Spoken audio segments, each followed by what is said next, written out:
আমরাই পারি আমাদের ঐতিহ্য সৃষ্টিকৃষ্টিকে বাঁচিয়ে রাখতে। এই লক্ষ্যেই নিরলসভাবে এগিয়ে চলেছে দড়িবস ফুলবাড়ি সূর্যোদয় যুব সংঘের সদস্যরা। তাদের অক্লান্ত প্রচেষ্টায় জলক্রীড়া তথা বার্ষিক নৌকাবাইজ প্রতিযোগিতা সুনামের সাথে উত্তর বাংলার বুকে 50তম বর্ষে পদার্পণ করতে চলেছে। স্থান দড়িবস, জলঢাকা ও ডুডুয়া নদীর মোহনা।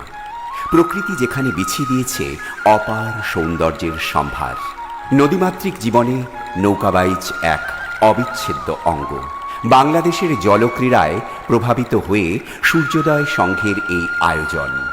মনোরম এই ক্রীড়া অর্থাৎ নৌকাবাইজকে সমৃদ্ধ করে বাইচ শুরুর সাথে সাথেই সুমধুর জারি ও সারি গান, আরও বিভিন্ন বাদ্যের সমাহার। বার্ষিক নৌকাবাইজ প্রতিযোগিতা অনুষ্ঠিত হবে 13ই ভাদ্র 1432, 30শে আগস্ট 2025 শনিবার। একদম মিস করবেন না। সকলে আসুন, সকলকে নিয়ে আসুন। আপনাদের স্বাগত জানায় সূর্যোদয় সংঘ, দড়িবস ফুলবাড়ি, কোচবিহার। শুভায়ু।